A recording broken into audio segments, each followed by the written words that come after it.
বাবারে, কি খিদে খিদে পাচ্ছে রে। দেখি বস্তায় কি আছে দেখি।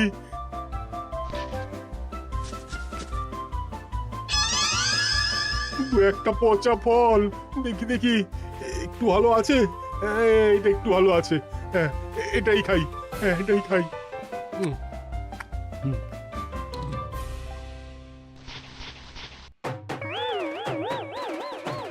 আমি তো শুধু পাতা ভরেছি, এই সেরেছি। আমাকে কি জল খেয়েই কাটাতে হবে? এবার আমি দেখি।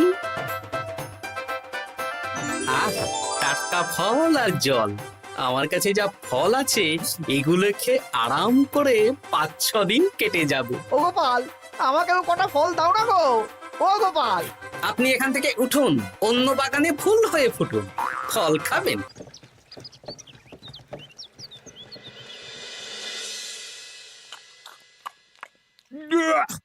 আরে বাবা, কি বিশ্রী রান্না হয়েছে। তরকারিতে কি কোনো জিরে বাটা, আদা বাটা কিছুই দেয়নি নাকি? কই গো রাধুনী ঠাকুর, কোথায় গেলে? এদিকে এসো। বলুন রানীমা। বলছি, তুমি তো রাজবাড়িতে দীর্ঘদিন ধরেই রান্না করছো, কিন্তু ইদানিং তোমার রান্না এত বেস্বাদ লাগছে কেন? সে তো আমি বলতে পারবো না, আমি তো আগের মতনই রান্না করি। ছোট মুখে বড় কথা বলছি, আমি কিছু বলতে চাই রানীমা। এই, তুই আবার পাকামো করতে এসছিস কেন রে? তোকে কি রানীমা ডেকেছেন নাকি? আহ, কি বলতে চাইছে শুনেই দেখি না, বলো। রানীমা, এখন আর রাঁধুনি ঠাকুর আগের মতো যত্ন নিয়ে রান্না করেন না। রান্নাঘরে পড়ে পড়ে ঘুমোয় আর তাড়াহুড়ো করে কোনো রকমে রান্না করে দেন। একদম বাজে কথা বলবি না। বাজে কথা না রানীমা, শিলনোড়ায় বাটতে ওনার কষ্ট হবে বলে আজকাল রাঁধুনি ঠাকুর শুধু জিরে ফোড়ন দিয়ে রান্না করেন। এত বেতন দিয়ে তোমাকে রাখা হয় কি এই ফাঁকিবাজির জন্যে? কি মানে, ভুল হয়ে গেছে। এর যদি এই ভুল করার ইচ্ছে হয় তাহলে তল্পি তল্পা গুটিয়ে বাড়ি গিয়ে ভুল করো, মনে থাকবে? মনে থাকবে মহারাজ। কি হচ্ছে বলো তো রানী? সকালে বাগানে পায়চারি করছিলাম, দেখি মালি একটা গাছেও জল দেয়নি। এই গরমে জল না পেলে যে গাছপালাগুলো মরে যাবে। সবাইকে এবার মনে হচ্ছে বলে বলে কাজ করাতে হবে।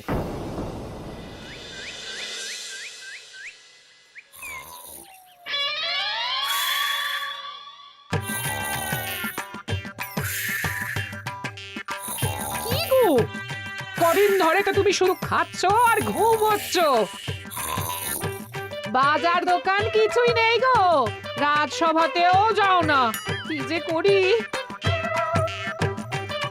কি গো দিদা, দাদু আজও ঘুমোচ্ছে? কি বলবো বলতো? আমরা কিছু একটা ব্যবস্থা করছি, দাঁড়াও। এই, এই, এই, কে কে কে কে? ওঠো দাদু, আর কত ঘুমে? কুড়েমির একটা সীমা থাকে। ওঠো বলছি, ওঠো, ওঠো না। আহ, আমি বুঝতে পারছি বাড়ির কাজ, বাজার দোকান এসব না করার জন্য তুমি পড়ে পড়ে ঘুমোচ্ছ। দাদু কাজে ফাঁকি দিচ্ছে দিদা। দে পুটি, আর সরসরি দে দে।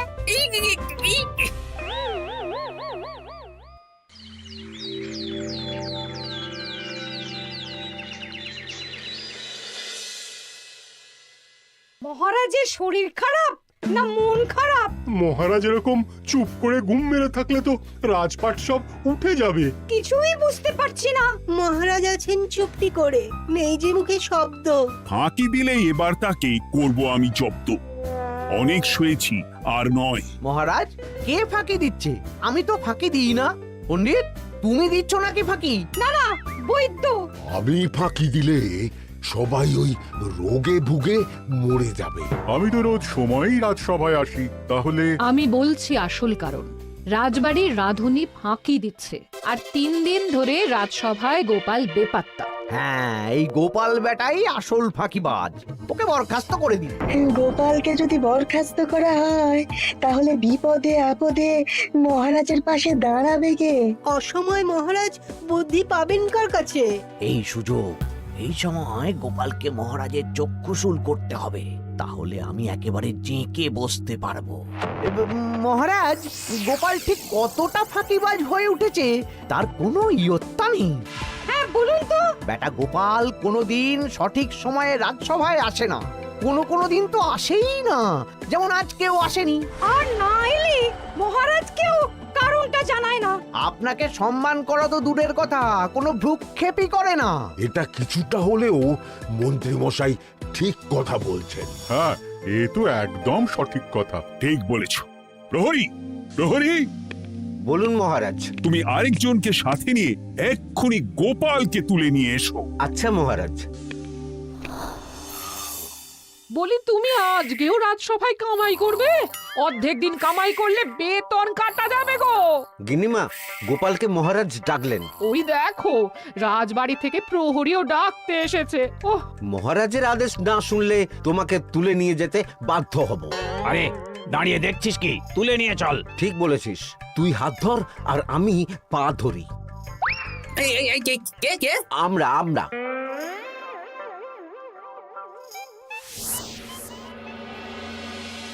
এসব কি গোপাল? তুমি বাড়িতে আছো, ঘুমোচ্ছ, অথচ রাজসভায় আসছো না, কি ব্যাপার? আগে মহারাজ, মস্তিষ্ককে বিশ্রাম দিয়ে বুদ্ধি বাড়াচ্ছিলাম। অনেক ব্যবহার হয়েছে তো, তাই একটু বিশ্রাম দরকার আর কি। আমার পুরো রাজসভাটাই ফাঁকিবাজ। আমি সবাইকেই বিদায় করব, আর গোপালকেও।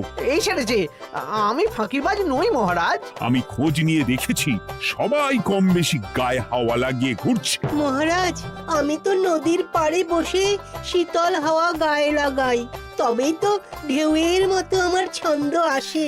কেউ ফাঁকিবাজ না মহারাজ, আসল ফাঁকিবাজ গোপাল। মহারাজ, আমি যদি দরকারে আপনাকে বুদ্ধি দিয়ে, ফাঁকা সময়ে বিশ্রাম দিয়ে ফাঁকিবাজ হই, তাহলে মন্ত্রী মহা ফাঁকিবাজ। কারণ মন্ত্রীর কাজ রাজাকে বুদ্ধি দেওয়া, তা তিনি করেন না বলেই আমাকে দরকার পড়ে। আমি তো ভাঁড়, আমি শুধু হাসাবো, এটাই আমার কাজ। তাতে কি, সেনাপতিও তো সেনাপ্রধান, ও কি যুদ্ধ করে? রাজ্যে শান্তি শৃঙ্খলা বজায় আছে, তাহলে যুদ্ধ করে হবেটা কি? হ্যাঁ, অকারণে পায়ে পা দিয়ে যুদ্ধ বাঁধাবো নাকি? হ্যাঁ, যত সব। যখন তখন বিপদ আসতে পারে, তাই যুদ্ধের জন্য সব সময় সামরিক শক্তিকে প্রস্তুত থাকা দরকার। হ্যাঁ, এটা গোপাল ঠিক বলেছে। সেনাপতিকে তো কোনোদিন সেসব নিয়ে মহড়াও করতে দেখি না। তাহলে দাঁড়ালো তিনজন ফাঁকিবাজ। মূল অভিযুক্ত গোপাল দিন রাত কামাই করে, মন্ত্রী মহারাজকে বুদ্ধি দেয় না, আর সেনাপতি যুদ্ধের প্রস্তুতি নেয় না। এই তিনজনকে আমি বিদায় করব। এই সেরেছে, এ তো দেখছি বিনা মেঘে বজ্রপাত। না, তবে তোমরা যে ফাঁকিবাজ নও সেটা প্রমাণ করার জন্য 12 ঘন্টা সময় দেব। আমাদের কি করতে হবে? তোমাদের তিনজনকে 3টে খালি বস্তা দেব। প্রত্যেকে ওই খালি বস্তা নিয়ে জঙ্গলে যাবে, আর এই 12 ঘন্টার মধ্যে জঙ্গল থেকে বস্তা ভরে আনবে। একটা বস্তা ভরার জন্য 12 ঘন্টা সময়? এ তো খুবই সহজ কাজ। সহজ কঠিন জানি না, যে ফাঁকি দিয়ে ফাঁকা বস্তা জমা দেবে বা কিছুটা ভর্তি কিছুটা খালি আনবে, সে সাজা পাবে। আচ্ছা মহারাজ, আমি বস্তায় কি নিয়ে আসবো সেটা কি আপনি দেখবেন? তা দেখব না, কিন্তু বস্তা ভরে আনতে হবে, আর যা বস্তায় ভরে আনবে তাই নিয়ে সবাই বাড়ি ফিরে যেতে পারবে। তার মানে বস্তাতে যা থাকবে সব বস্তার মালিকই পাবে। একদম তাই। বুঝে গেছি, ভিতরে কোনো গভীর পরিকল্পনা আছে। প্রহরী, প্রহরী, তুমি এই তিনজনকে 3টে বস্তা দিয়ে দাও। যথা আজ্ঞা মহারাজ। আর বাকি সভাসদেরা আজকে রাজসভাতেই থাকুক। ওরা 3জন আসবে, ওদের বিচার হবে, তারপর ফিরবে। আমাদের খাওয়া দাওয়া তাহলে রাজবাড়ির তরফ থেকেই দেয়া হবে মহারাজ? হ্যাঁ, জঙ্গলে তো যাচ্ছি, কি নেব? গোপাল, আমি বলি কি, তুমি বরং আমার বস্তায় ঢুকে যাও, আমি তোমাকেই নিয়ে ফিরে যাই, ল্যাটা চুকে যাবে। আপনি যদি একা আমাকে বস্তায় ভরে নিয়ে যেতে পারেন তো চলুন। একা? এই সেরেছে। দাঁড়ান, আমি আপনার কাঁধে চড়ে দেখি আপনি আমাকে বইতে পারবেন কি পারবেন না। না না, মুখ ফসকে বলে ফেলেছি, মাথা খারাপ নাকি? তাহলে নিজের মতন থাকুন।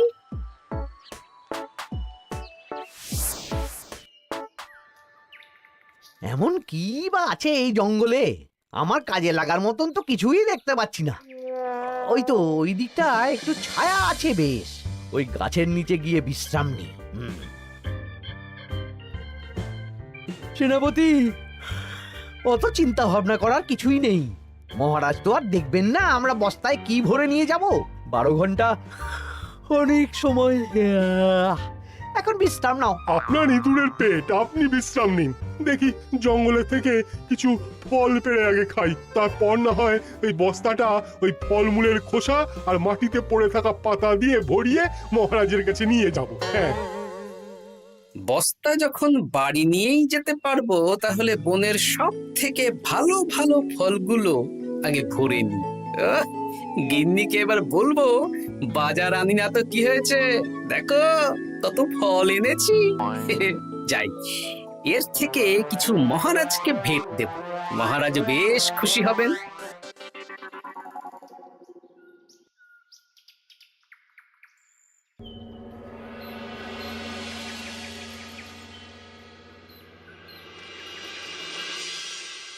উফ, এই এত বড় জ্বালার মতো পেটখানা নিয়ে এই পেল্লাই গাছে উঠবো কি করে?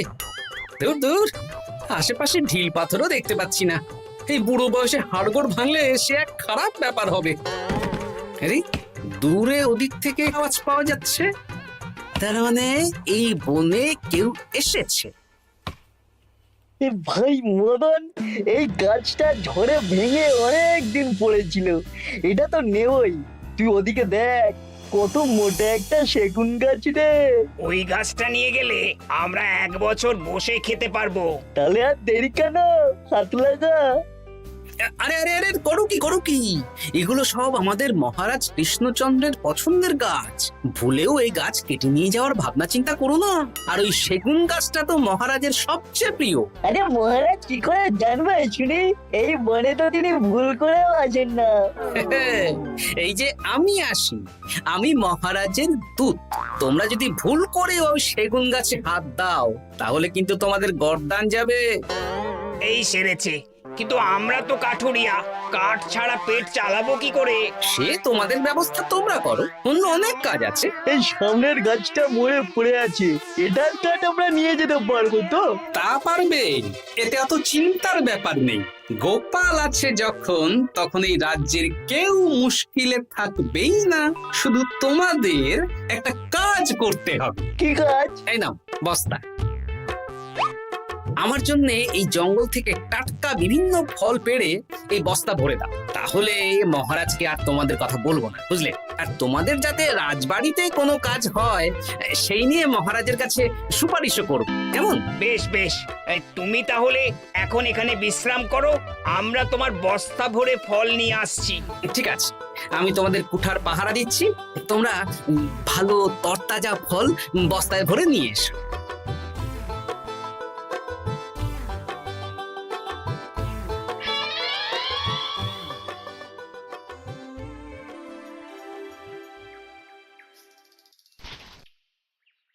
ব্যাস ব্যাস ব্যাস, আমার বস্তায় পাতা ভরা হয়ে গেল, এবার যেতে হবে। আমারও বস্তা ভরা হয়ে গেছে মন্ত্রী মশাই। হ্যাঁ, কটা ফল খেলাম আর কটা ভরে নিলাম, আর বাকি জঙ্গলের পাতা ভরে ফেলেছি। হ্যাঁ, আবার কি কি ভরেছি আর কি ভরিনি সেসব তো মহারাজ আর দেখতে যাবেন না। তাহলে আর দেরি কেন, চলুন হাঁটি হাঁটি পা পা করে এগিয়ে যাই। গোপালকে তো দেখতে পাচ্ছি না। ও বেটা যা কুঁড়ে, হয়তো এখানে এসেও ঘুমিয়ে পড়েছে। আবার কালকে সকালবেলা উঠবে।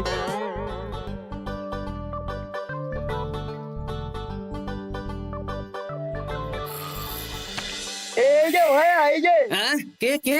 আমরা। ও বলো, বস্তা ভরে এনেছো? হ্যাঁ, ভরে এনেছি। তাহলে চলো রাজসভায় যাই, তোমাদের একেবারে মহারাজের সাথে পরিচয়ও করিয়ে দেবো, আর কাজের ব্যাপারেও বলবো। চলুন। চলো চলো চলো।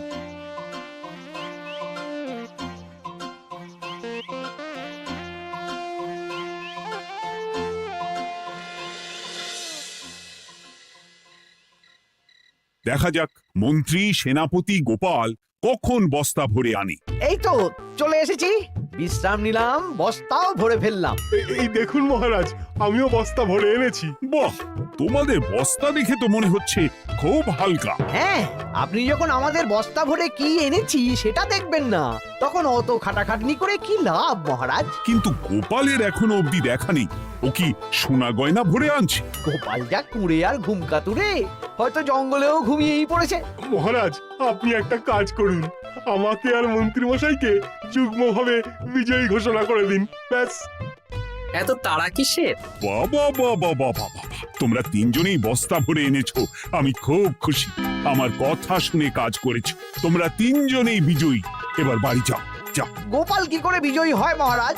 এই বস্তা ভরে নিয়ে আসাতেও তো ওর ফাঁকিবাজি ধরা পড়ছে। কিসের ফাঁকিবাজি? এই যে দুটো লোক তোমার হয়ে বস্তা বয়ে আনলো, সে তো মহারাজ সহ আমরা সবাই দেখতেই পেলাম। তা তো ঠিক, গোপাল নিজে হাতে বস্তা ভরে আনেনি। মহারাজ বস্তা ভরে আনতে বলেছেন, আমি এনেছি, এখানেই কথা শেষ। আমি কাকে দিয়ে বস্তা ভরালাম, কে আমাকে সাহায্য করলো, সেসব তো কোনো শর্ত আরোপ করা ছিল না। কিন্তু পরীক্ষাটা তো কে ফাঁকিবাজ সেটা প্রমাণ করার পরীক্ষা। এখানে তো তুমি ফাঁকি দিলে গোপাল। এটাও ঠিক কথা, তাহলে গোপালের শাস্তি পাওয়া উচিত। মহারাজ, আপনার শর্ত ছিল সেই ফাঁকিবাজ বলে প্রমাণিত হবে যে বস্তা খালি আনবে। এইখানে আপনি একটা ছোট্ট ভুল করেছেন মহারাজ। বস্তায় কি আছে সেটা দেখবেন না, আগেই বলে দিয়েছেন। তা তো বলেছি। আপনি নিশ্চয় জানেন, পাঠশালায় কিছু ছাত্রছাত্রী থাকে যারা পড়ার বইয়ে মুখ গুজে বসে থাকলেও পড়ায় তাদের মন থাকে না, মাথাতেও পড়া ঢোকে না, তাই সেই পড়া তাদের কোনো কাজে লাগে না। কি পণ্ডিত মশাই, এদেরকেই তো বলে ফাঁকিবাজ। বিলক্ষণ, এরাই ফাঁকিবাজ। ধন্যবাদ। তেমনি আমি যদি বলি সেনাপতি আর মন্ত্রী মশাই ওই ফাঁকিবাজদের মতনই ফাঁকি দিয়ে বস্তা ভরেছে, তাই ওদের বস্তা এত হালকা। সে তো আমি বুঝতেই পারছি। কিন্তু আমার বস্তায় যা জিনিস ভরে এনেছি তা একার পক্ষে সংগ্রহ করা মুশকিল ছিল, তাই আমি দুজনের সহযোগিতা নিয়েছি। মহারাজ, আপনি কি বস্তা খুলে দেখবেন নাকি? না না, আমি খুলে দেখলে আমার কথার খেলাপ হবে। এবার তো দেখছি আবার তিনজনের পরীক্ষা নিতে হবে। হ্যাঁ, নইলে প্রকৃত ফাঁকিবাজ কে সেটা প্রমাণ হবে না। কিন্তু ফাঁকিবাজ ধরার উপায় কি? মহারাজ, আমরা বরং আমাদের বস্তা নিয়ে বাড়ি না গিয়ে একদিন কারাগারেই থাকি, আর তাতেই প্রমাণ হবে এই বস্তায় সত্যি কি আছে যা আমাদের নিজেদের কাজে লাগবে। এটা ভালো বুদ্ধি। মহারাজ তখনই কারাগার থেকে আমাদের মুক্ত করবেন যখন আমরা আর থাকতে না পেরে ডাক দেব, আর যে আগে বেরোতে চাইবে সে সব থেকে বড় ফাঁকিবাজ, মানে যে আগু পিছু না ভেবে কাজ করে। বেশ, তাহলে তাই হোক। মহারাজ, কারাগারে শুধু জল ছাড়া আর কিচ্ছু দেওয়া হবে না, কারণ বস্তায় তো আর জল থাকতে পারে না। না না, তা কি করে হয়? শুধু জল? হ্যাঁ, আমি তো লোককে দিয়ে বস্তা ভরিয়েছি। আপনারা নিজে কি এমন কাজের জিনিস ভরেছেন সেটাই প্রমাণ হবে। বেশ, তাহলে তোমরা কারাগারে যাও। প্রহরী, ব্যবস্থা করো। আর এই দুজন কাঠুরিয়া বেশ কর্মঠ মহারাজ, যদি কোনো রাজবাড়ির কাজ থাকে এদের দিয়ে করাতে পারেন। আমার বাগানের মালিটা খুব ফাঁকি দিচ্ছে, তাহলে ওদের সাথে কথা বলে নিচ্ছি। যাও যাও, তোমরা কারাগারে যাও।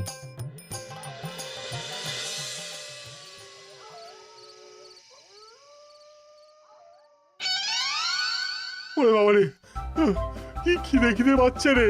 হ্যাঁ, দেখি বস্তায় কি আছে দেখি।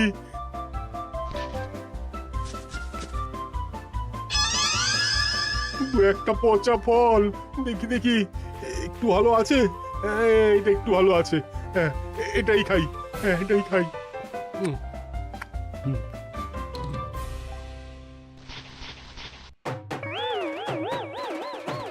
আমি তো শুধু পাতা ভরেছি, কি সেরেছি? আমাকে কি জল খেয়েই কাটাতে হবে? এবার আমি দেখি। আহ, টাটকা ফল আর জল। আমার কাছে যা ফল আছে এগুলো খেয়ে আরাম করে 5-6 দিন কেটে যাবে। ও গোপাল, আমাকেও কটা ফল দাও না গো। ও গোপাল, আপনি এখান থেকে উঠুন, অন্য বাগানে ফুল হয়ে ফুটুন। ফল খাবেন? এখন কর্মফল ভোগ করুন। ওরে বাবা, জল খেয়ে আর কতক্ষণ কাটাবো?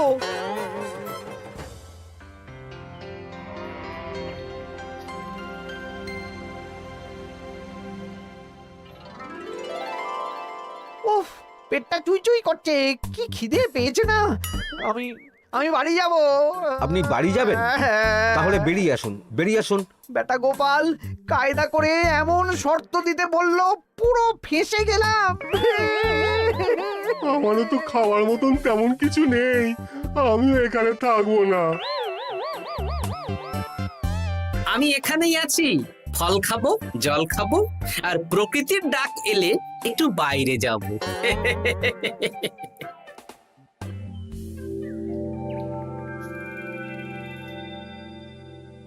এ কি তোমরা কারাগারে এক রাতের বেশি তো থাকতেই পারলে না? কি আর করব বলুন মহারাজ, আমরা তো আর গোপালের মতন বস্তা ভরে টাটকা ফল নিয়ে আসিনি। বেটা গোপাল আমাদের দেখিয়ে দেখিয়ে ফল খাচ্ছিল, ওতে আমাদের খিদে আরো বেড়ে যাচ্ছিল। তাহলে এরা দুজনে তো হার মেনে নিল। গোপাল কি করছে? গোপাল খাচ্ছে আর ঘুমোচ্ছে। ওকেও নিয়ে এসো। আচ্ছা মহারাজ। একই মহারাজ, আমার তো এখনো বাইরে আসার ইচ্ছে হয়নি। কি আর করা যাবে, ওরা হার মেনে নিয়েছে, তার মানে তুমি জয়ী হয়ে গেলে গোপাল। আমার বস্তায় ভরে অনেক ফল এনেছিলাম, এখনো অনেক আছে। আপনি তাহলে বাকি ফলগুলো নিয়ে নিন। তাহলে তো এটাই প্রমাণ হলো গোপাল কাজের সময় ফাঁকিবাজি দেয় না, শুধু বুদ্ধি বাড়ানোর জন্য একটু বেশি ঘুমোয়। এই নাও গোপাল, তোমার উপহার। মহারাজ, আমি সময়ের কাজ সময়ে করি আর বাকি সময় একটু ঘুমাই। আমার এখন ঘুম দরকার মহারাজ, কাল থেকে অনেক ধকল গেল যে। বেশ, তোমাকে ঘুমানোর জন্য 1 সপ্তাহ ছুটি দেওয়া হলো। ধন্যবাদ মহারাজ। কি সেনাপতি আর মন্ত্রীমশাই, এবার বুঝলেন তো ফাঁকি দিলেই ফাঁকে পড়তে হয়, তাই কাজ করলে ভেবে চিন্তে করুন। চলি, খুব ঘুম পাচ্ছে।